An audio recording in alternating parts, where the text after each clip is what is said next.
decía, los posicionamientos del Partido Popular, que además casi parece un actor cuando está en la tribuna, porque es capaz de escenificar con gestos lo que da todavía más fuerza a sus argumentos políticos.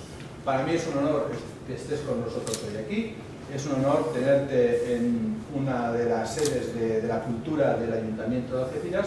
Estoy seguro que vamos a disfrutar un montón y además, gracias a estar conectados con tanto YouTube como la televisión, como Juan, con todos sus medios y tal, al final vamos a tener la posibilidad de contar a mucha más gente todo lo que hoy vamos a disfrutar en primera persona. Así que, si os parece, vamos a empezar la conferencia. La conferencia, presentación.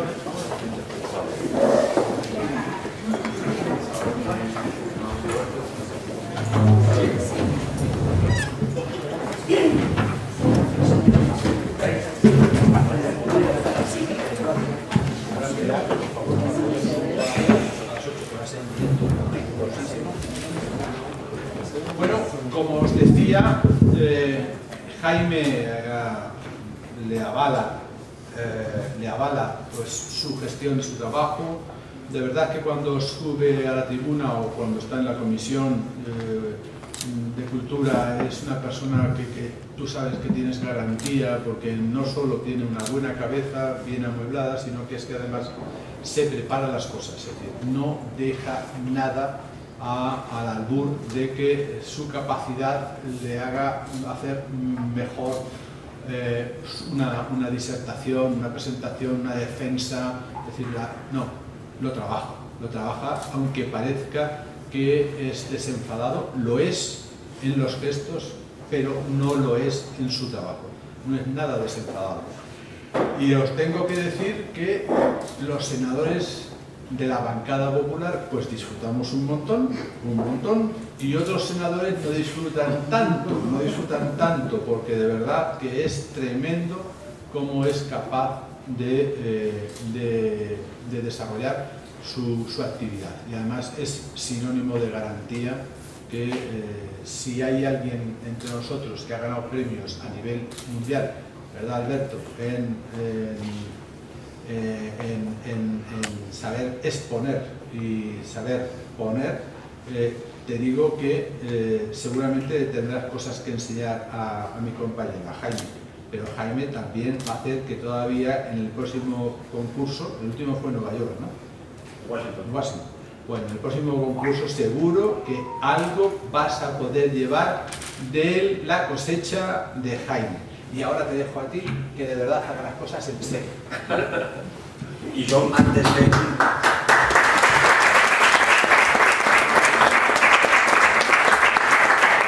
de que el alcalde se vaya a sus otras responsabilidades, porque más que nunca hoy en día ser un cargo público nos obliga a estar más presentes y por tanto utilizar todos los medios que hay a nuestra disposición, y en este caso además, si estando de actualidad como estáis por motivos que nada tienen que ver con la cultura, pero sí porque culturalmente también hay una reflexión que creo que hay que hacer sobre quién sois, qué representáis y cómo llevas tantísimas legislaturas gobernando una ciudad maravillosa, pero con ciertas problemáticas que no son sobrevenidas, sino que forman parte de su identidad.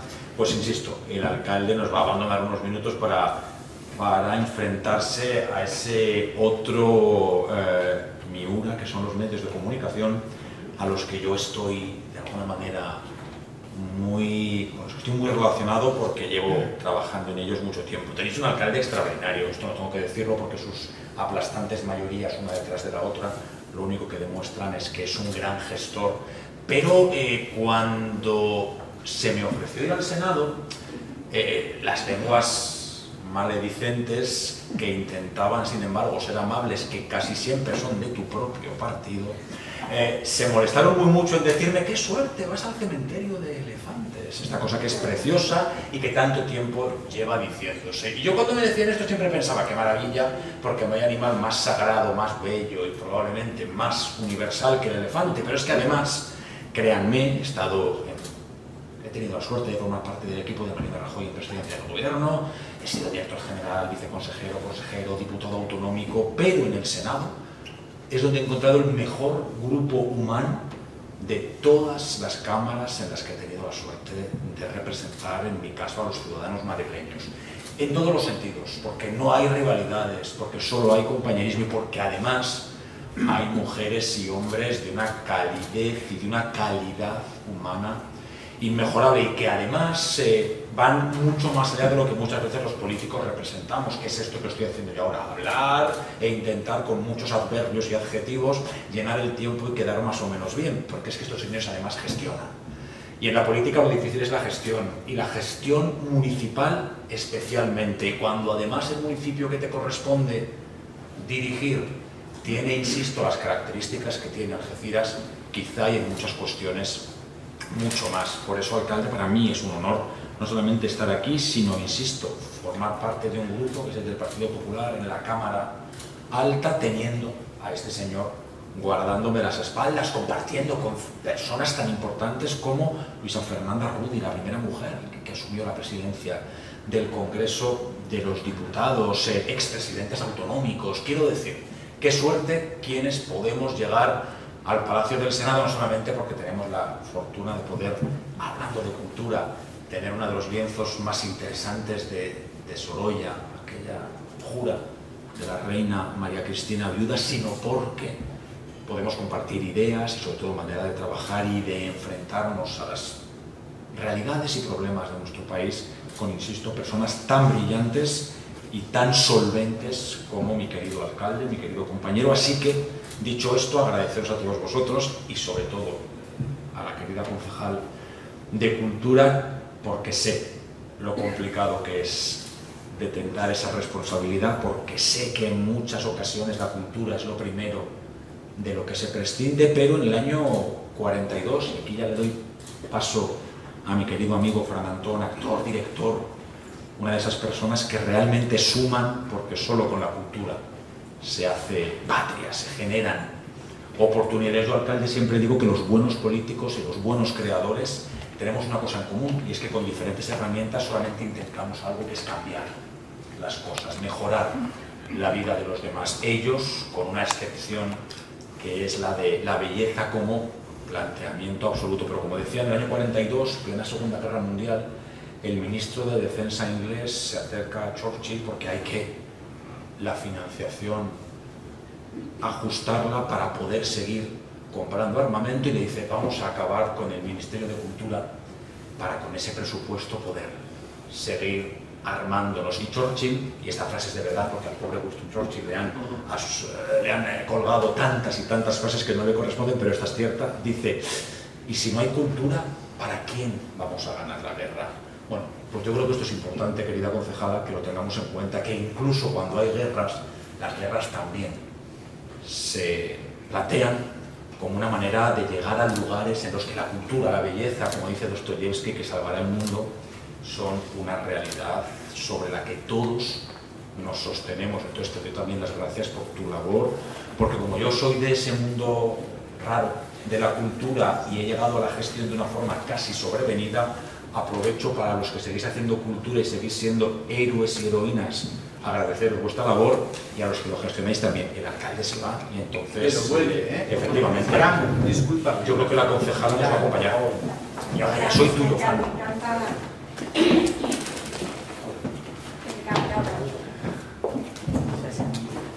Somos tuyos, Fran. Bueno, pues vamos a hablar de tu novela, de tu primera novela. Ahí se hablaba de que era tu primera novela, pero claro, te llevas escribiendo mucho tiempo. Entonces, ¿qué es lo que te lleva a tomar la decisión de, bueno, escribir artículos, escribir otro tipo de cosas y ya decidirte a lanzarte a la novela? Yo soy historiador del arte y es verdad que llevo mucho tiempo escribiendo artículos en los últimos tiempos para El Confidencial, pero bueno, he participado con textos curatoriales y científicos en diferentes catálogos, para exposiciones, para proyectos universitarios, y en la pandemia me llaman de la editorial Planeta.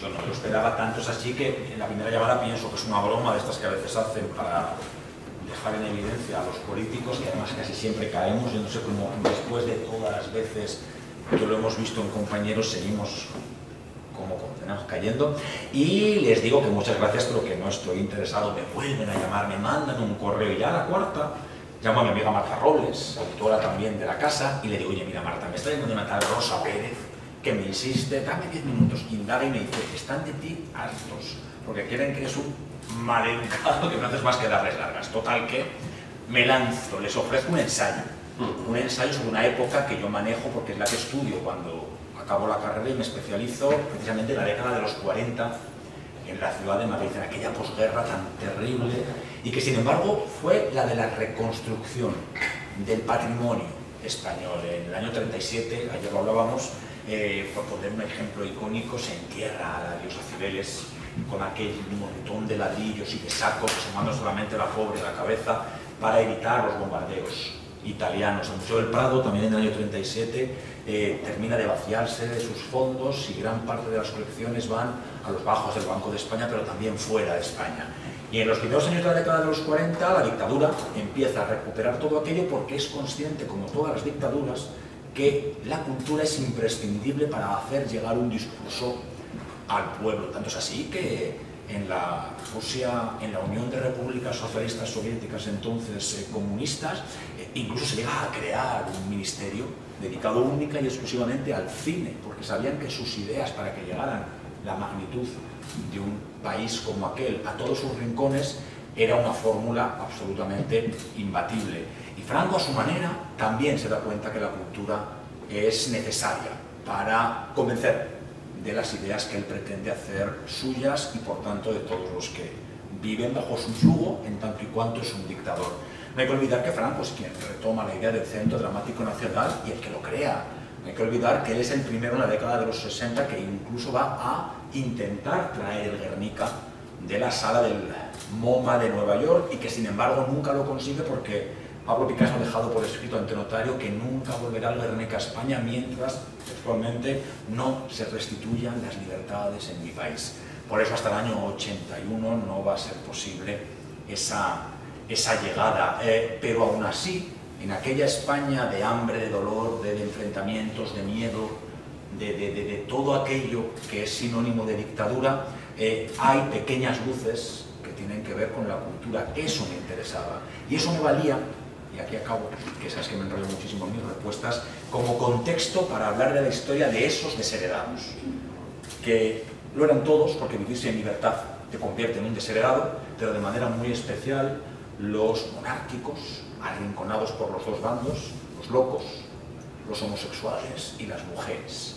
Y las mujeres de forma, yo diría que diabólica, porque llevaban 5.000 años prácticamente sin ningún derecho, porque en España en el año 32 habían conseguido, gracias a Clara Campoamor y a una mayoría por lo justo, obtener el derecho al voto y por tanto a elegir a sus representantes, y con el golpe militar y después el advenimiento de la dictadura vuelven a convertirse en ese personaje de tercera, no, sencillamente en el sostén de una realidad que es absolutamente masculina, y que Pilar Primo de Rivera y la sección femenina además se va a preocupar muy mucho de asegurar. ¿Por qué digo esto? Porque en torno a aquellos textos que hacían llegar a aquellas mujeres, en torno a aquellas asignaturas obligatorias que tenían que recibir, estaba toda la disciplina férrea de un mundo en el que la mujer tenía que ser poco inteligente. Y dice Pilar Primo de Rivera, no leas mucho, no parezcas una Marisa Virilla. No podían tener relaciones sexuales en las que demostraran ningún tipo de disfrute, o, que sabes que esta frase me parece especialmente chocante y desde el punto de vista del hoy divertida, pero que no tiene ninguna gracia, no monten en bici porque pueden ver zaherida su virtud. Ese es el contexto de un mundo que se va sumando, que va generando un año tras otro una sociedad que es la que a mí me sirve de vaso continuo en este, si te digo que lo iré. Nos has dejado con la boca abierta a todos porque el contexto es maravilloso, pero ahora nos gustaría, bueno, para que no se ha leído la novela, que nos hables del contexto de los personajes, porque has hablado muy bien de toda la época histórica, pero me gustaría que te centraras, porque ya sabemos que es una obra de mujeres, feminista, bueno, bueno, con lo que hablamos siempre, con sus claros oscuros, buenos y malos, pero sí me gustaría un poco que a la gente que no se ha leído la novela que nos presentes un poco a los personajes principales. Femenina y feminista, y además esto el alcalde, su señoría, me lo ha oído decir muchas veces. Yo creo en un feminismo, porque el que hoy no sea feminista es que está totalmente perdido, en un feminismo inclusivo. ¿Qué quiero decir con esto? En el que a la mujer tampoco se la tiene que exigir ni enseñar cómo debe ser por ser mujer. Es decir, esto es una reivindicación directa del papel de las mujeres, especialmente en la transición.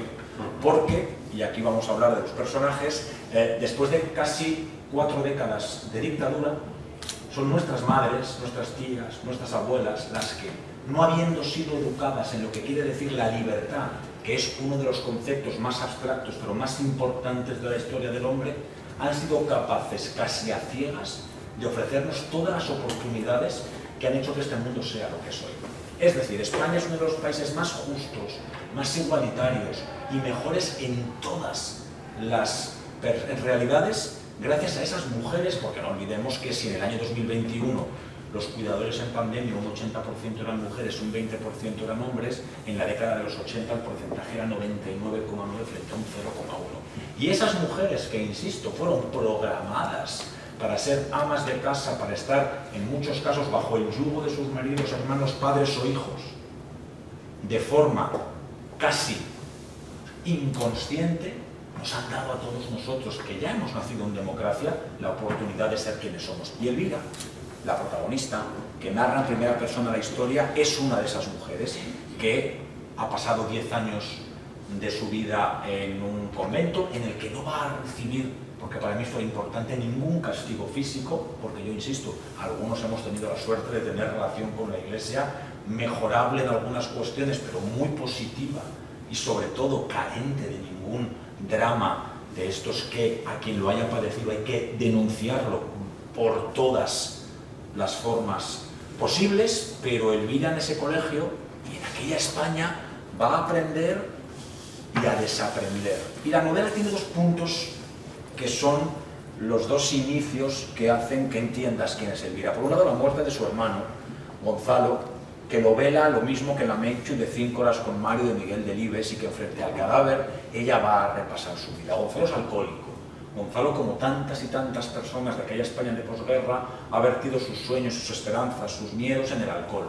Para que os hagáis una idea, el primer estudio que hay sobre el uso del alcohol en nuestro país es de principios de los años 50, y 1 de cada 3 personas en España era alcohólica, teniendo en cuenta que el alcohol en aquel momento era un subproducto que en muchos casos tenía para poder multiplicar, casi como en el milagro del Nuevo Testamento, los litros de líquido, todo tipo de barbaridades. Gonzalo, desde los 11 años hasta su muerte, va a estar escondido tras lo que significa el alcohol, y Elvira, que es todo lo contrario, porque a pesar de haber vivido la misma historia, se desenvuelve de otra manera, de alguna manera se acerca en primer lugar a esos desheredados, que son los que no han sabido enfrentarse a la realidad.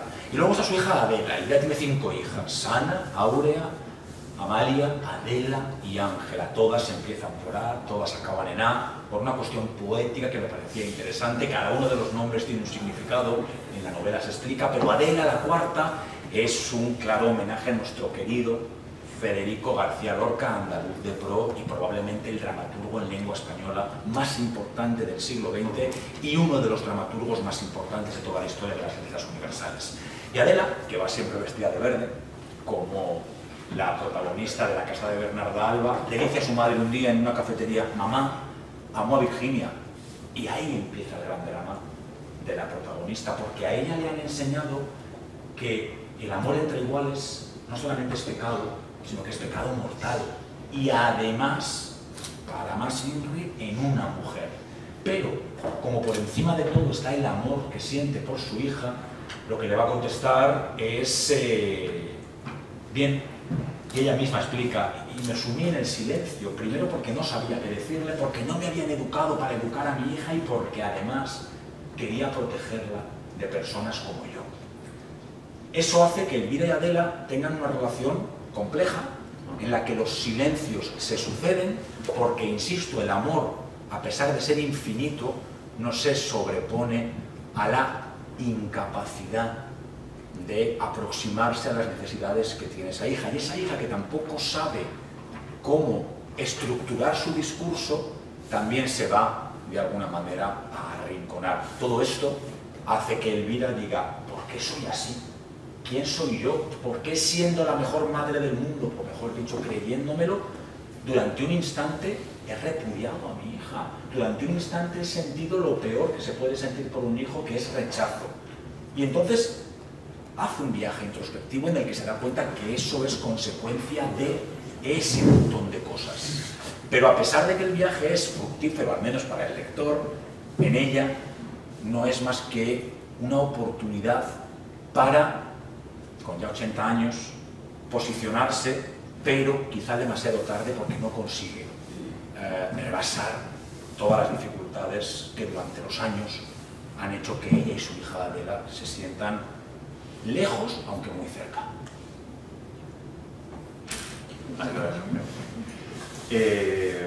Bueno, podríamos hablar del libro 7 días, porque el libro está lleno de referentes, está lleno de poesía, bueno, es un viaje. Cada vez que lees un capítulo, yo lo he vivido como una especie de performance, porque si había una canción la ponía, si había un referente lo veía, si visualizaba un cuadro lo visualizaba también. Entonces creo que es un libro para leerlo con tiempo y con mucha dedicación y mucho amor. Pero bueno, como tampoco creo que tenemos mucho tiempo. Que tienen que inaugurar una serie. Tienen que inaugurar. No me acuerdo qué vamos a hacer una pregunta un poco para la gente que no se la ha leído. ¿Qué es lo que tú te gustaría que se quedara el lector? ¿Con qué cositas te gustaría que se quedara el lector de hoy? Muchas cosas, pero dos sobre todo. Una, que solo la cultura y la belleza son capaces de salvarnos. Lo decía antes en relación a la frase de Dostoyevsky, que cuando estamos mal la cultura ofrece oportunidades, que cuando no sabemos qué hacer, en la belleza hay un motivo para volver a sonreír, y que aunque esto puede parecer incluso cursi, asumo que soy cursi, lo he comprobado en mi propia vida. Yo siempre recuerdo que no sería quien soy y quizá no asumiría mi responsabilidad en las cámaras en las que, insisto, represento a los ciudadanos de la misma manera si no hubiera hecho teatro durante 10 años. A mí en el teatro me lo enseñaron todo. Yo digo que en el cole me habían enseñado a juntar letras y que la A más la L es sal, pero es que en teatro aprendí a leer y entendí lo que hay detrás del color verde, por ejemplo, en Federico García Lorca, que fue uno de los primeros ejercicios que con aquellos 10 años me pusieron frente a mi mirada. ¿Y tú qué crees que quiere decir Federico con el verde, que te quiero verde? Bueno, pues en aquel momento, quizá por tener 10 años te sientes más libre de lo que me sentiría ahora con 44, pero sin embargo tú en el verde estás pensando en pues, lo que cualquier crío de en aquel momento hubiera reflexionado. Eso para mí es muy importante. Yo vivo por y para la cultura. Yo vivo gracias a la cultura, y por eso a quienes hacéis cultura en un lado o en otro os tengo la más absoluta de las admiraciones, el más absoluto de los respetos, e insisto, quizá por un flechazo que yo quiero mantener, un amor enorme. Y la otra parte, que para mí también era muy importante, es que lo de los buenos y los malos es bastante poco justo. Quizá porque como yo soy regular, reivindico que todos somos medio regulares. Es decir, malos, malos, malos hay unos cuantos. Buenos, buenos, buenos hay bastante más, y yo intento localizarlos para tenerlos cerca y aprender mucho de ellos. Y en esta sala seguro que lo único que estoy haciendo es aprender de todos vosotros. Pero, especialmente cuando se estudia una época como la de la dictadura, lo fácil es, y el revisionismo es muy injusto, mirar todo desde el contexto del siglo XXI, 2022, y decir, claro, todos eran malísimos, los hombres, las mujeres. Bueno, vamos a poner las cosas en su lugar. Desde nuestra perspectiva, aquello estaba equivocado, equivocadísimo. Todo lo que va en contra de la libertad es un error absoluto, pero aquellos hombres y aquellas mujeres que vivieron en aquel contexto son producto del mismo. Por tanto, en muchas de sus actitudes y en muchas de sus decisiones no hay tanta severidad ni tanta maldad como sencillamente consecuencia de la realidad que les ha tocado vivir. Por tanto, claro, quienes hacen la guerra se están equivocando, pero los realmente malos, al menos para mí, son quienes deciden que la guerra se haga, y no los que, o en un bando o en otro, les toca sencillamente defender lo único que tienen, que es el pedazo de tierra e incluso de dignidad que le han dejado en mitad de ese conflicto. Por eso también hay personajes como Cristóbal y Tadeo, una relación entre dos hombres en la que el que parece malo no es tan malo, sencillamente tiene necesidades, y el que parece bueno no es tan bueno porque arrastra un montón de miedos y de realidades que le han marcado para siempre. Y esto, y hoy lo hablábamos tú y yo en un café, es un poco la idea de Caín y Abel, ¿no? Yo siempre digo que ser Caín es muy jorobado, pero ser Abel es facilísimo, claro. Cuando tú ya sabes, porque te lo han chivado, que la ofrenda perfecta es esta, pues oye, qué fácil es todo. Que ser bueno de nacimiento es francamente sencillo, pero que ser regular, e insisto, yo estoy en ese grupo, hace que cada día tengas que enfrentarte a decisiones que te llevan hacia un camino o hacia otro. Y eso es lo que le pasa a Elvira. Elvira no es una mala madre por no entender a su hija. Elvira es una madre como le han enseñado a ser madre. Y Adela es una hija como ha conseguido ser hija después de lo que su madre le ha regalado. Yo siempre digo que en parte hay un poco de mi autobiografía. El día que me senté con mi madre y le dije, mamá, me ha dejado Carlos, mi madre, tenía 19 años, primer novio, el drama era, imagínense, bueno, absolutamente, y más en alguien que hacía teatro, pues bueno, era un drama teatral como correspondía. Y mi madre contestó, pues que se pierde Carlos. Sí, nunca más se ha vuelto a hablar, tengo 44 años. Han pasado 25 y en mi casa no hay ningún problema con que, por cierto, el único varón, y además de primas, hermanas, tías, quiero decir que lo del apellido, a ver cómo lo gestiono, nunca ha habido un problema, pero no se ha vuelto a hablar del tema. ¿Cómo saliste del armario? Bueno, pues yo no salí del armario, yo le conté a mi madre un problema que me generaba tensión en todos los sentidos. Y ella, me consta, hizo un trabajo de zapa importante para que mi padre, señor de aquella época, dejara de decir cosas del tipo, esta banda de maricones, mira este que sale en la tele, pero claro, no se daba cuenta que yo en el sofá del salón, cada vez que decía eso, se me retorcía un poco algo, pero como también hablábamos ayer, Fran, es que la Organización Mundial de la Salud, que todos sabemos lo que es, pero que tan presente ha estado en nuestras vidas en torno a la idea de la pandemia, hasta el año 1991, o sea, yo tenía 13, o sea, estaba en octavo de EGB, o sea, estaba en segundo de la ESO, era un enfermo psiquiátrico. Hasta mayo de 1991, la Organización Mundial de la Salud no despatologizó lo que yo soy. Y hombre, a mí se me ocurren muchas enfermedades que me atraviesan, bien, pero la de la homosexualidad no, porque eso no es una enfermedad. El conductismo sigue, desgraciadamente, hoy en Occidente, pero en muy pocos lugares, vendiendo recetas como la de los tratamientos para curar a través de imágenes negativas cuando tengas pensamientos relacionados con los de tu propio sexo y positivas. Es decir, y esto, aunque está tipificado como un delito en leyes como la 2 y 3/2016 de la Comunidad de Madrid, sigue ofreciéndose. Toda esta realidad te lleva a pensar, bueno, somos producto de un contexto, tenemos mucho que evolucionar, ya hemos llegado a convertirnos en un país inmejorable, pero ¿quién somos? E insisto, yo también soy lo que soy por lo que me han enseñado mis padres, y en parte algo de lo que ha llegado a mí sigue siendo parte de todo aquello. Las dictaduras tienen una maravillosa manera de perpetuarse más allá de su tiempo real, y es por la educación y por los símbolos. Por eso las mal llamadas leyes de memoria histórica quieren acabarlo primero con los signos, porque es una manera eficientísima de hacer desaparecer. Los egipcios lo hacían. En cuanto el emperador X alcanzado al trono, lo que se dedicaba era a todas las esculturas que jalonaban la entrada de los templos, quitarles la cara para, a la pobre Hatshepsut, prácticamente es imposible encontrar su efigie porque se molestaron mucho los suyos en destruirla, que por cierto los malos siempre van a por la cultura, querida concejala. Ahí están los talibanes destruyendo, por ejemplo, templos que forman parte de quienes somos y que se preocupan muy mucho en destruirlos. Y en toda esa tesis que me acabo yo de montar está la idea fuerza. Los malos no son tan malos. Importante, la memoria histórica no es historia. Yo soy historiador. Lo digo porque hay mucho político, especialmente desde un flanco que considera que lo moderno y lo más guay es hacer memoria histórica. No, la memoria histórica es necesaria, justa, importante, pero es memoria. Y la memoria no es historia. La historia es la que se basa en documentos, por tanto es una ciencia.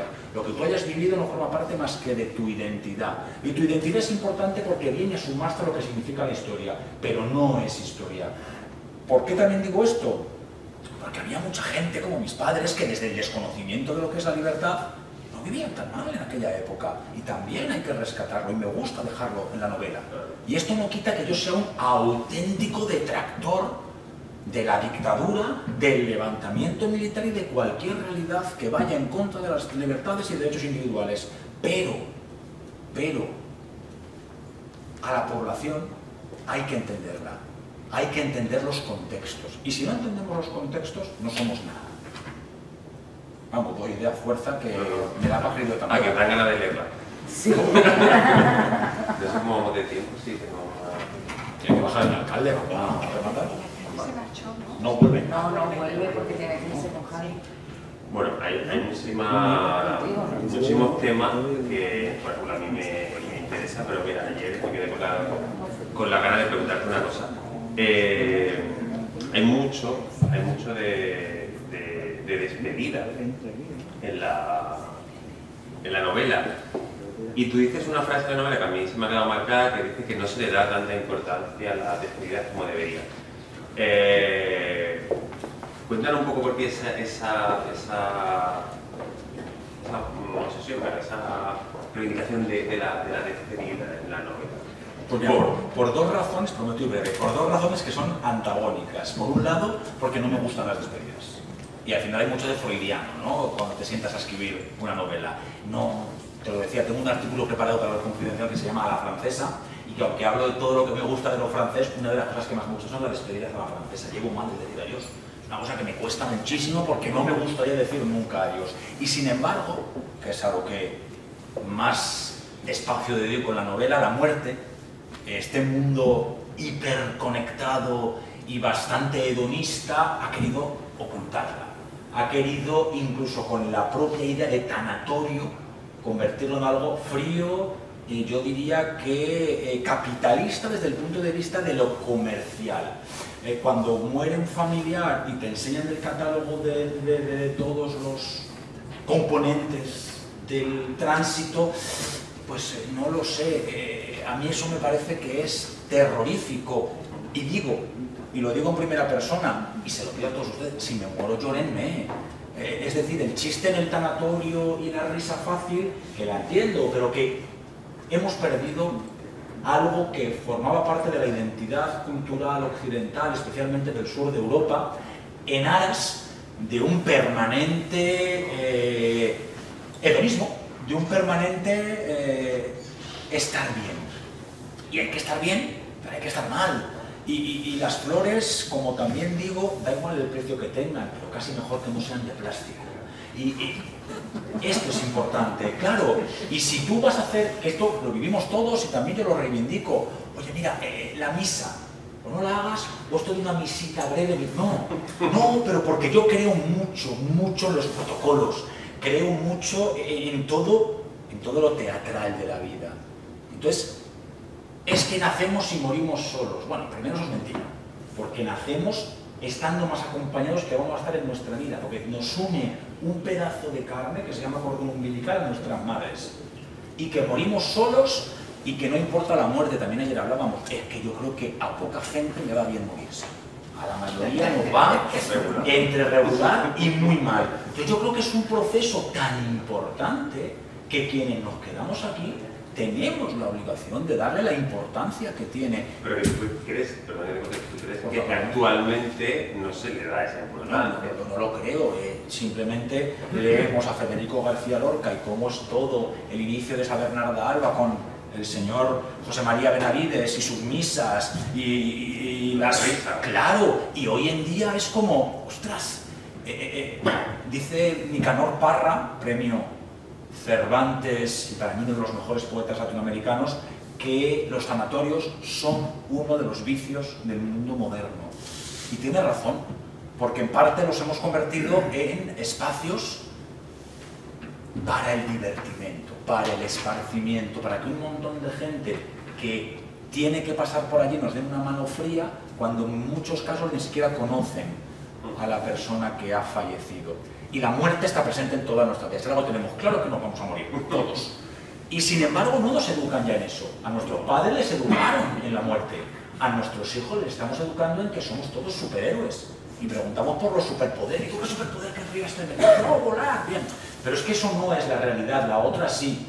Y Elvira quiere reflexionar eso. Mi madre, como Elvira, desde que nacimos todos sus hijos, lleva pagando al seguro a los muertos, que es una cosa cuando eres pequeño te da un poco así como de repelús, pero que ahora debe estar tan interiorizado, y mi madre sigue pagando a los muertos, porque de alguna manera es, por un lado, asegurarse que la cosa no va a ser, porque nunca sabes cómo te van a venir las cosas, medio digna, y por otro lado, bueno, es una filosofía de vida. El otro día tú y yo fuimos juntos al monasterio del Paular, a visitar a los monjes. Yo quiero mucho al padre prior y le dije, digo, mira padre, ¿cómo se va a hacer de mí? Vamos a firmar un codicilo, porque tú te vas a morir antes que yo, eso espero que estás muy mayor, para que cuando me muera me enterréis aquí en el claustro. Oye, que me lo compró. Llegué a casa, se lo conté a mis hermanas, todas, no, Dios mío, no hables de esto. Y digo, coño, eso lo estoy poniendo fácil. Quiero este cachito de 40 por 40, quiero... No se habla de esto. Y la novela está llena de muertes, porque muere su hermano, muere su otro hermano, muere su cuñada, muere su madre, muere su padre, muere su marido. Y esa es la vida de todos, efectivamente. Y bueno, no, al final nuestras vidas son los ríos que van a dar a la mar, que es el morir, ¿no? Eso lo dice Jorge Manrique en las coplas a la muerte de su padre. No hay que huir de eso. Mi novela no es fácil. Mi novela no es contenta, no es feliz. Mi novela no tiene un final feliz, lo hablábamos ayer. Tiene un final normal, real. Porque es que la vida, finales felices pasa lo mismo. ¿Cuántos hay? 1 de cada 200.000. La vida normalmente tiene finales normales, en los que las cosas con suerte van de forma correcta. Y por eso para mí era tan importante el hecho de la muerte y luego el amor, ¿no? La literatura universal está atravesada por el eros y el tánatos, ¿no? Desde la época antigua, vida y muerte, somos quien somos porque amamos y porque vivimos, que por cierto la divinidad, la religión, yo siempre digo que es como el amor, dos ideas abstractas en las que creemos sobremanera y que mueven el mundo. Pues te quería preguntar antes de rematar, y de darle la palabra a mi concejala. Eso es. Bueno, tú has dicho muchas veces que eres católico y hay mucho, ya no solo de religión, sino de costumbre, de toda la historia de la Iglesia, de referentes. Aparte, yo creo que fue historiador también, pero como a título personal, ¿qué te lleva a meterlo todo? Porque yo creo que es un poco un conjunto de todas las cosas que a ti te gustan, ¿no? Hay música y teatro, pero eso creo que lo de la religión está muy presente en la novela. Primero porque en el contexto, el nacionalcatolicismo, de hecho tiene ese nombre, se basa de manera muy especial en las ideas religiosas, porque también es una forma a través de la fe y del miedo de tener manejado al pueblo. En mi caso, yo soy un creyente porque quiero y discrepante. ¿Qué quiero decir con esto? Que es que me gusta creer. Yo no creo porque me lo enseñaran en casa y luego en catequesis, no, yo estoy feliz creyendo. Y es más, cuanto más años cumplo, más bobadas me creo. Y me encantan los angelitos, los santos que les cortan las orejas y nos sangran, y cuando a San Juan en Patmos le dan veneno y luego le meten en la olla y le queman, ahí no pasa nada. Pues cada día me lo creo más, porque me parece que eso es muy bonito, y porque cuando tengo malos ratos entre la psiquiatra y la fe, pues la cosa sigue para adelante. discrepante, porque lo que no me hace es ser idiota. Y aunque soy idiota en otros términos, en este no. ¿Y por qué digo no soy idiota? Porque como cualquier realidad que está en manos de los hombres, está llena de imperfecciones. Y la Iglesia, como muchas veces recuerdo, especialmente en la Asamblea de Madrid, cuando se meten, ya sé, yo digo, la verdad, que yo soy partido de la Iglesia. A los que no se lo saben esto, les voy a explicar. La Iglesia no son los que están en sotana. La Iglesia la componemos todos los que creemos en Dios. Vamos a ser justos, que malos son 10 de 200 millones. Pues a mí me parece que todo eso es importante. Y en el caso de Elvira es lo que la da vida. A Elvira lo único que le hace seguir adelante es la esperanza en la vida futura. De alguna manera lo que dice Bernarda Alba. Santa Teresa de Jesús, el vivo sin vivir en mí, que en tan alta vida espero que muero porque no muero. Es la vida verdadera, la que no se vive estando viva. Bueno, pues un poco esa es la realidad. Y luego tenemos la suerte de vivir en un continente de tradición judeocristiana que también se quiere encargar de forma equivocadísima, porque no solamente es la fe, son las costumbres, son las formas, es nuestra propia escenografía vital, es el resultado de un mundo absolutamente atravesado por esa fe en la que ha habido decenas, centenas de errores, pero ya también infinidad de aciertos. Y en la novela yo quería hablar también de eso y hablar de la Iglesia intentando ser lo más objetivo del mundo. Bergamín, el poeta, decía que la objetividad solamente la pueden entender los objetos y que en tanto y cuanto sujetos somos subjetivos todos los días. Bien, a pesar de la subjetividad que me corresponde, he intentado mirar a la Iglesia con objetividad y que había situaciones poco edificantes, por supuesto, como estas en las que a muchas niñas les decían en los colegios de Madrid, cuando les bajaba el periodo, ya eres una Eva más, pues eso es terrorífico, ¿no?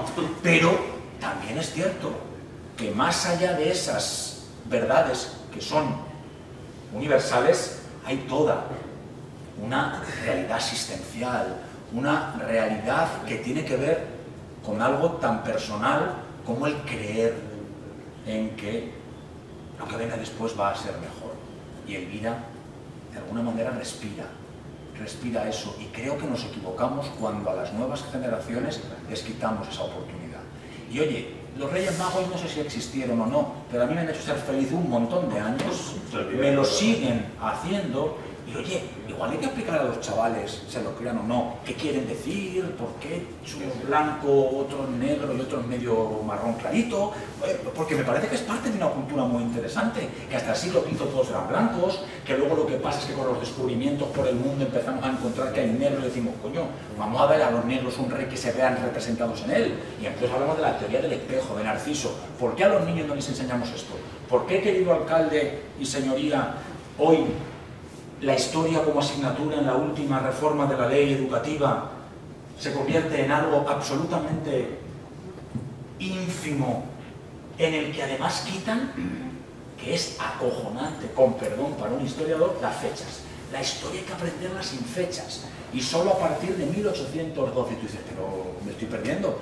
112, si mal no recuerdo, primera piedra del acueducto de Segovia, 786, primera piedra de la construcción de la mezquita de Córdoba, 1492, descubrimiento de América. Oiga, esto no existe. A partir de ahora, a partir de la Pepa, maravillosa, aquí muy cerquita, pero oiga, 1812, y luego vamos viendo por Fernando VII, Isabel II.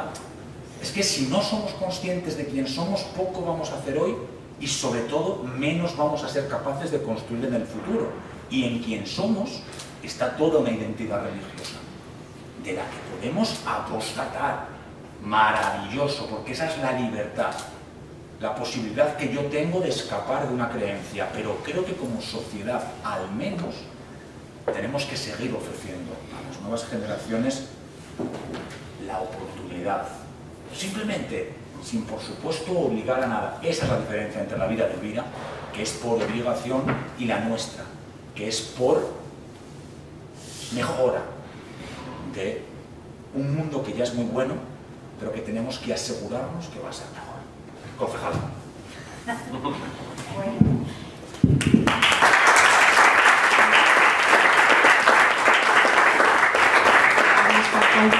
Bueno, yo no sé ustedes, pero yo estoy encantada, la verdad que estoy encantadísima. Esto es un regalo, que además tenemos que agradecer a nuestro alcalde, que con mucho interés ha querido que Jaime esté hoy, y Fran, Es un gusto que estéis aquí los dos. Yo creo que escuchándote, Jaime, hablas desde el corazón. Eres un gran defensor de la cultura. Estoy de acuerdo contigo que es todo un honor el poder hacer cultura, el poder gestionar la cultura, defender la cultura. Y bueno, hoy yo te he escuchado hablar con muchísima sinceridad. Hay una diferencia de una generación entre tú y yo, pero me he sentido muy identificada en muchas cosas que han hecho. Y además, y te hablo con toda la sinceridad, permítanme, que creo que ha dicho muchas cosas que realmente son así y todos las sentimos así. Yo creo que hoy ha sido un aprendizaje, Jaime, de verdad. No he leído el libro, lo tengo que leer.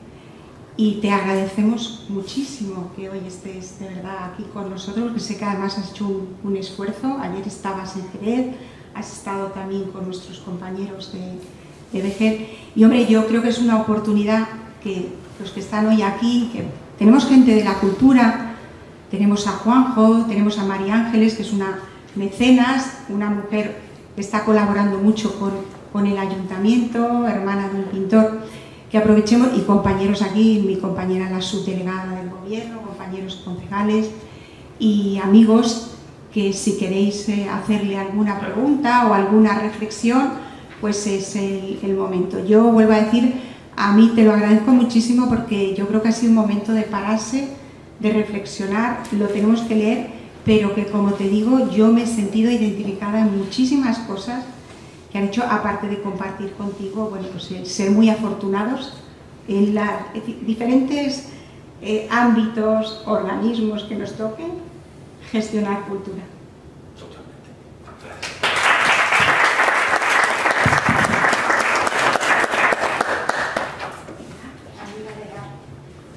Javier, nada más decir que me ha encantado tanto que se me ha hecho cortísimo.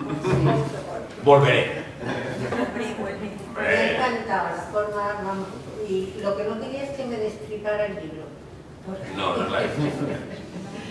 Porque lo quiero leer, lo he leído pero lo quiero leer. Pero me ha encantado. Muchas gracias. Y a tiempo que no decía nada más. Luego quedamos tú y yo para que me des alguna clave, ¿no? El que gana todos los concursos de debate, ese sí que hay que seguir aprendiendo. Pues ya recoger el guante y si me permite, Pilar, Claro, hacer dos preguntitas, si me permite. Una por la parte política y por la parte como escritor. Por la parte política, si tuvieses que escribir un libro sobre comunicación política, que es mi campo, cogiendo un poco tus experiencias personales en el mundo de la historia del arte, del teatro, de la escritura, ¿qué le recomendarías a tus compañeros que son políticos, se quieren dedicar a la comunicación? Y la segunda, como escritor, ¿qué recomendación o qué claves consideras que son fundamentales para un escritor novel o alguien que quiere emprender, escribir un libro y darse a conocer? Algunas son similares. La primera, a los políticos, que no todos saben comunicar y no tienen por qué empeñarse en hacerlo. Para empezar. Claro, porque estamos en el universo en el que todos nos creemos que comunicamos muy bien y, oiga, no, gestione. Si usted hace unos sexten maravillosos, ¿por qué se pone frente a una cámara y destroza el discurso? No, para empezar. Creo que tenemos que ser conscientes de cuáles son nuestras y no nuestras herramientas para hacer política. La política es sin duda llegar al ciudadano y convencerle, pero lo de convencerle no es sencillamente a través de palabras, sino, y aquí va la segunda cosa, creérselo. O sea, decía el alcalde antes, y es verdad, la vehemencia va conmigo allá donde vaya, pero es que me lo creo. Y la vehemencia, aparte de ser una emoción, tiene mucho que ver con el trabajo. Y aquí va la tercera cosa. Si se quiere comunicar bien, no se puede ir con papeles. Pero lo de no ir con papeles no significa haber estado antes 20 horas trabajando. ¿Por qué? Porque es importante ampliar, como cuando yo estudiaba historia y no solamente estudiaba lo que correspondía, sino iba ampliando y qué pasaba aquí, y ampliaba, porque luego tú subes a una tribuna durante 20 minutos, que parece un poco, pero que son una eternidad, en la que tienes que, por supuesto, el discurso que corresponde ofrecerlo, pero también, y eso es de buen político, dar respuesta a lo que han dicho tus contrincantes. ¿Qué hacemos la mayoría de los políticos? Ir a lo nuestro, tirar de argumentario, porque dice el déficit, bla, bla, bla, bla, bla. Vea, fenomenal. ¿Y el ciudadano se ha enterado de algo? Importante, porque generalmente utilizamos un discurso en el que solamente nos reconocen los nuestros. Que está muy bien. Y es más, intentamos salir en los periódicos y en las entrevistas para que nos lean los nuestros. Entonces, todo en la vida siempre ha pasado por las emociones, hoy más que nunca. Pero las emociones sin trabajo no son nada. Y luego, por último, un poco de normalidad. Mira que yo soy de discurso complejito, yo no soy a la pata a la llana, ¿no? Pero hay que intentar conectar, pues eso, con fórmulas que todo el mundo entienda. Yo siempre digo, la alta y la baja cultura son imprescindibles. Hay que leer a Goethe y hay que leer a Chica de Oro, porque si no te estás perdiendo algo, porque la única manera de conectar con el mundo es tener todas esas variables controladas. Y luego, de verdad, ser lo más natural posible. ¿Por qué también digo esto? Pues porque el que es tranquilo, el que es espírico, como soy yo, es espírico, y no tenemos por qué intentar hacer algo que no nos corresponde. Y lo último, ni hablar de lo que no sabemos. Es decir, tú a mí ahora me dices que yo hable de Hacienda y te cubro el expediente, pero no enamoro a nadie. Y al final todo en la vida son hormonas y amor.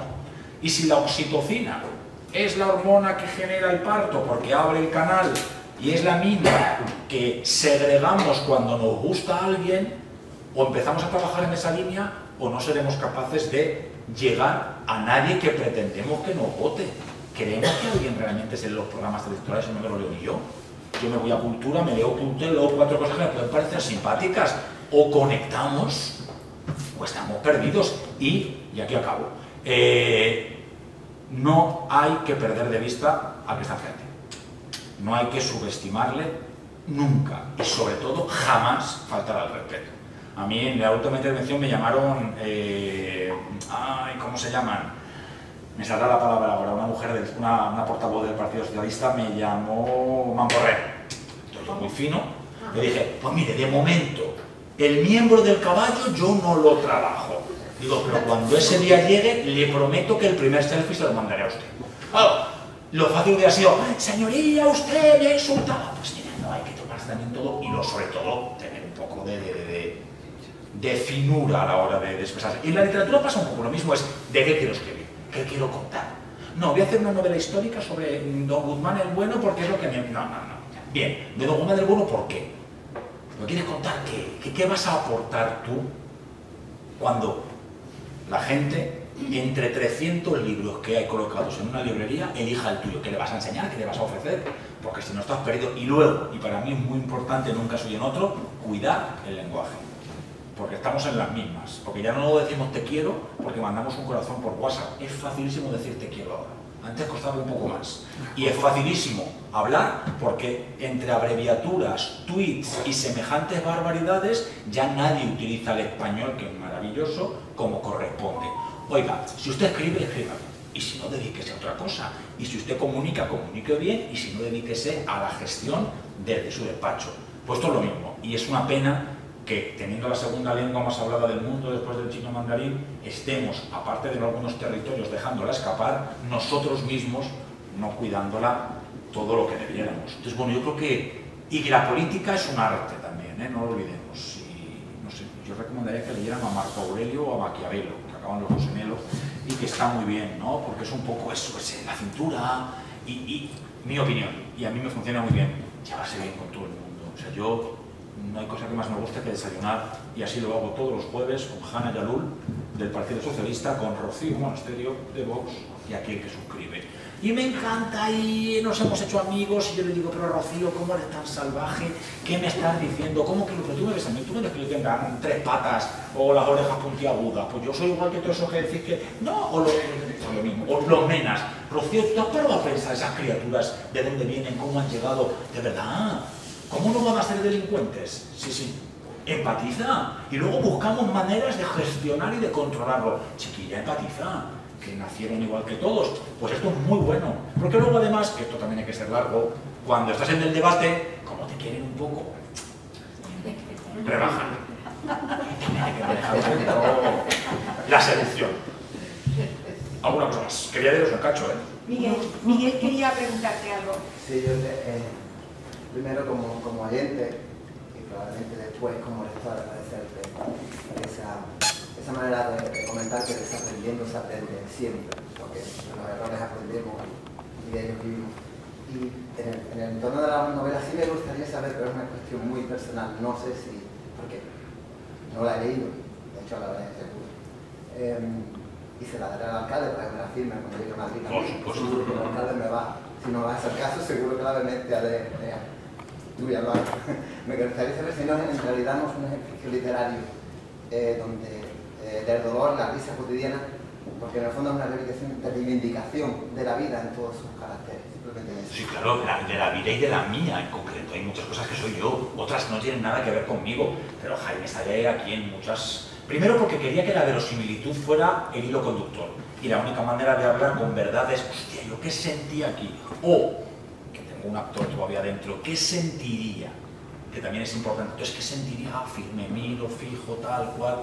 La vida es eso. Yo soy un tío, siempre lo digo, hiper feliz. Hiper. Y cuando no lo soy, uno, me esfuerzo, y dos, me lo invento. Porque viajes no los tengo tan buenos, pero vamos, hago acá con un ideal, echo una sonrisa y oye, pues ya cuando llegue a mi casa, pues si hay que tomarse un Lexatil, pues te lo tomas, pero de camino ha sido con una buena actitud. Y es verdad que cuando escribes hay mucho de exorcismo, al menos en la primera novela, todos lo dicen, ¿no? Que hay mucho de autobiográfico. Y me parecía injusto, esto es como lo de Instagram, no somos todos guapos. No estamos todos siempre en playas paradisíacas ni tenemos los dientes perfectamente colocados. Es decir, la vida es una cosa mucho más variada, por suerte, y sobre todo jalonada de situaciones que no son siempre maravillosas. Y eso a mí me interesa la gente que está en los márgenes, me interesa la locura muchísimo. Me interesan los cuadros de Goya, de los manicomios de la época, me interesan los locos de Jericó, me interesa el movimiento trans que en la década de los 60 en Estados Unidos luchaba por los derechos de todos y de todas, porque mientras que el colectivo de gays y lesbianas estaban escondiditos en sus casas porque tenían muchos miedos, las trans estaban ahí dejándose la piel, mujeres que por cierto tenían una esperanza de vida de 42 años que siguen teniendo en Latinoamérica. Eso a mí me parece que son realidades mucho más interesantes que la de la a priori señor o señora de clase media acomodada que ha nacido en Occidente sin ningún problema. A Vox le da igual Rocío, volvemos a Vox. Es que claro, tú tienes apellidos compuestos y has tenido tata desde 3 generaciones antes. Eso como poco te da una visión del mundo que no es que sea equivocada, pero que no es la habitual. Y entonces te coloca en un lugar que puedo entender, porque yo soy así, que te lleve a pensar lo que piensas, pero nena, es que esa no es la vida. La vida es otra cosa. La vida son 1000 euros al mes, la vida es tener que cuidar a tu madre, a tu padre, a tus hijos y tener 2 trabajos. Pues todo eso es, y todo es un poco lo que aparece aquí. Y por eso está escrita en primera persona. Porque creo que es la única manera de que Elvira se dé a conocer, con sus miedos, con sus ¿no? Hay un momento que ella le dice a su marido, Dios mío, Claudio, es que Adela, qué horror. No porque sea lesbiana, es que la van a hacer daño, es que este mundo, es que tal, es que cual. Y Claudio le dice una cosa que me parece maravillosa y que ¿sabes lo que a mí me importa, Elvira? Que a Adela, como al resto de mis hijas, las quieran siempre un poco más de lo que ellas quieren. Da igual a quién. Pues eso es maravilloso. Eso es lo que hubiera dicho mi padre, estoy seguro. Lo que pasa es que todo se lo guarda para adentro, pero de todas maneras. Pues bueno, yo que también me lo guardo mucho para adentro, aquí se acaba.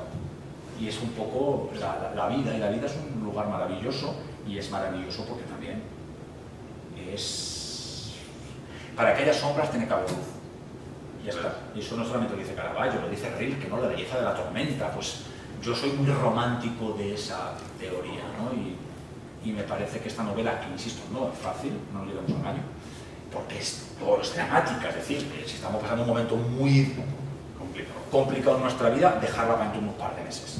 Es triste, es muy triste. Pero es muy triste, pero como siempre hay luz, ¿no? Detrás de la tristeza. Y hay amor, el amor como gran verdad. El padre de Elvira va a permitir que la encierren en un manicomio porque se vuelve loco de amor, porque no puede soportar la vida sin su mujer. Pero como no tiene la fuerza de Sardanápalo, ni siquiera es capaz de quitarse la vida. Y la locura de amor es algo tan bonito desde el punto de vista poético. Bueno, pues son los amores que realmente rasgan, ¿no? Que también me interesaban. ¿Por qué? Porque también hoy creo que vivimos un mundo en el que a veces huimos de esas emociones que nos achicharran por dentro. Como está diciendo, perdona, como está diciendo que hay mucha parte tuya en el libro, quiero hacerte dos preguntas. Si interiormente y personalmente estás escribiendo tus memorias, y la segunda es si le haría una biografía a algún político y qué político sería. Sin duda.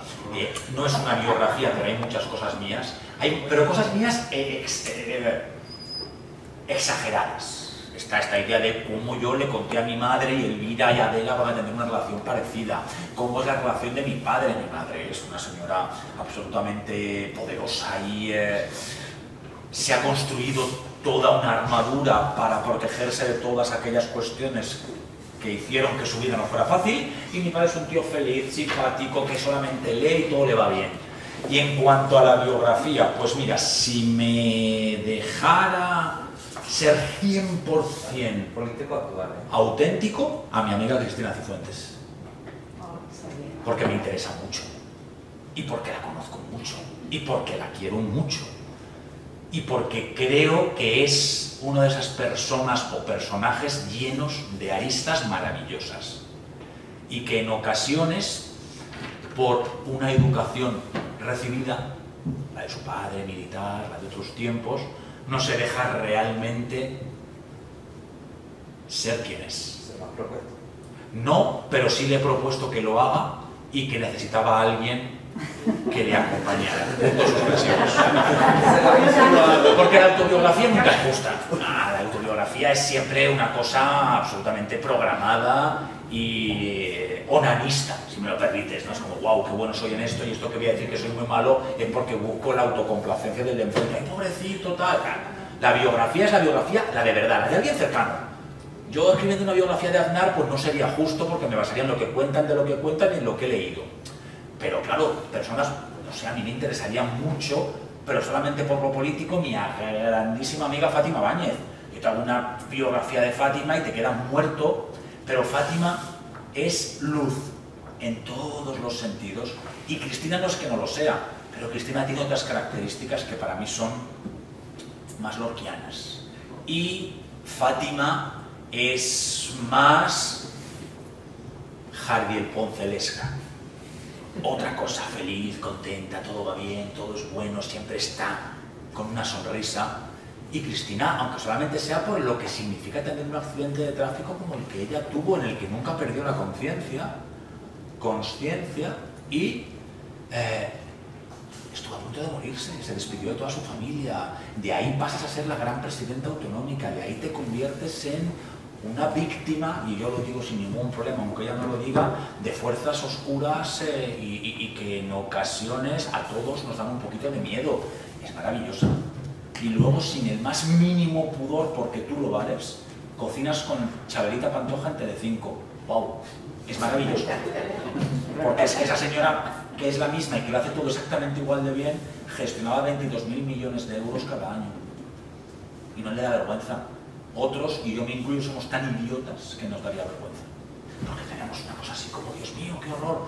Pues no. Eso es la grandeza de una política como Cristina, y que está por encima de esas cuestiones. Sería una biografía bestseller. Yo creo que tiene una asignatura pendiente con ella. Bueno, poco a poco. Una primicia, Poco a poco. Venga, os voy a leer una parte. Además, esta vez toca al final. Y al final, además, que cojo otra voz, que es la voz de Adela, de la hija, y un poquito solamente. Hemos hecho todo lo que nos pidió, incluso lo más raro, lo infrecuente. Ana no quería, sobria. Áurea se impuso y por vez primera gritó. Las demás no dijimos nada, y raro. El velo de novia estaba estirado dentro de su armario, colgando de una percha, por detrás de un plástico verde. Lo acababan de traer del tinte. Me costó deshacerme del volumen de Caturra, lo tenía subrayado, me lo sé de memoria. Venían días siniestros y mi refugio siempre ha sido el arte. Virginia dice que revivo en lo muerto porque allí no encuentro resistencia que me pare ni voces manchadas. Es verdad, una pintura no miente, un busto no miente. Puede que se oculten, que se borren, pero no mienten jamás.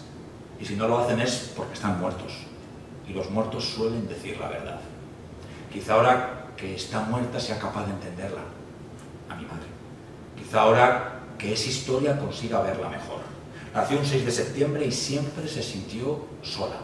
No es fácil acompañar a quien dice que está solo, porque te vuelve invisible. A mis hermanas no les pasa, a ellas no. Ellas lo entienden todo. Yo siento más. La presentía. Sabía dónde estaba su eje, qué la perturbaba. Notaba su angustia, la vivía con ella, sus ganas de ser otra. No pudo ser otra.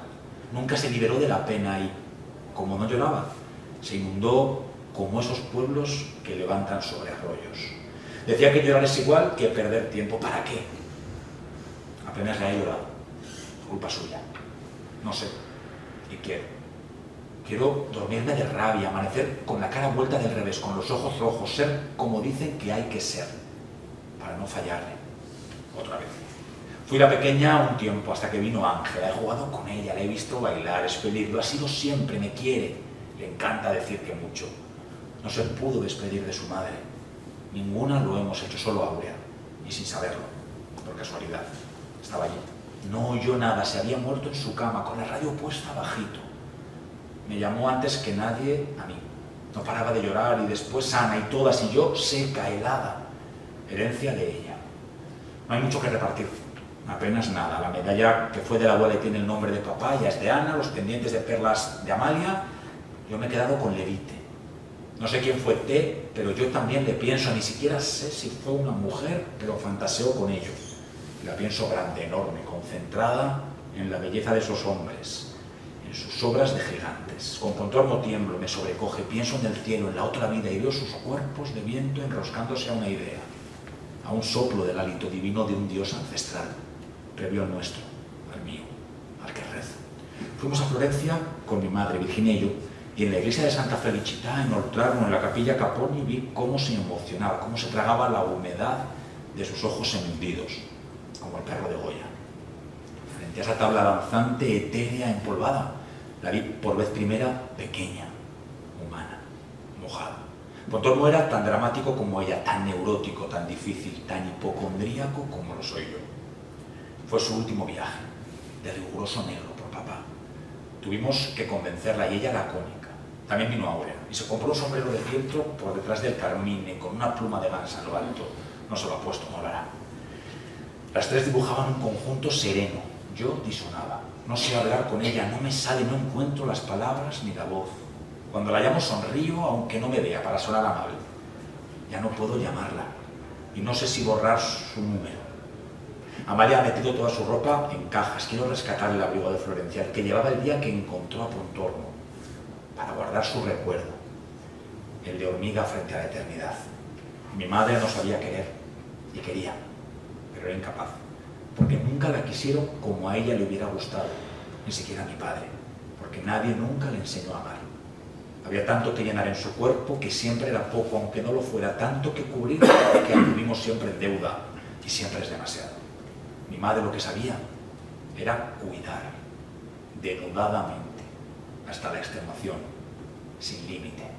Y te miraba cuando tenías los ojos cerrados por algún dolor del cuerpo, no del alma, y te abrazaba cuando subía la fiebre, no cuando te encontrabas sola.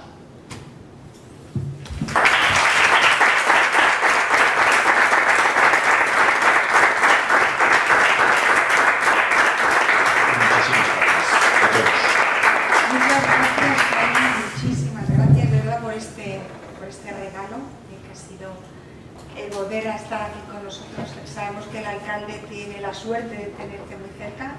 Te aseguro que los que estamos hoy aquí te hemos sentido muy, muy cerca.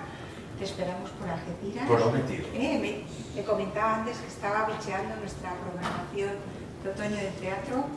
Pues encantados de que vengas por aquí. Y bueno, pues que eso, que muchísimas gracias. A vosotros y nada. Querida subdelegada, un placer tenerte además aquí y darte las gracias porque, hombre, es que es muy importante. Sí, Es importante por ser la subdelegada, pero sobre todo por ser como es ella. Y eso lo has comentado tú, lo importante de el cómo es la persona, la actitud, has hablado mucho de la actitud, que es importante, y del respeto. Así que muchas gracias, Jaime. Y cuánta buena gente hay en política. Muchísima. Y en todos los partidos, de verdad. Es algo que no paro de reivindicar. Y que tenemos comunicación política que aprender a hacer. Mientras que estamos destrozando a los de enfrente, estamos destrozándonos a nosotros mismos porque el ciudadano cada vez siente más desafección. Y no puedo estar pidiéndole que me quiera si yo estoy permanentemente atacando al contrincante. Me puedo matar contigo por una cuestión ideológica, pero o nos respetamos entre nosotros, o cómo voy a pedir que me respete la vecina del cuarto B. Y eso es súper importante. Y de verdad, el 90%, el 99% de los políticos son buena gente. Somos buena gente, y perdonadme la falta de modestia porque ahí me incluyo. Y luego hay un 1% de desalmaos, a lo que hay que intentar es quitarles del medio políticamente.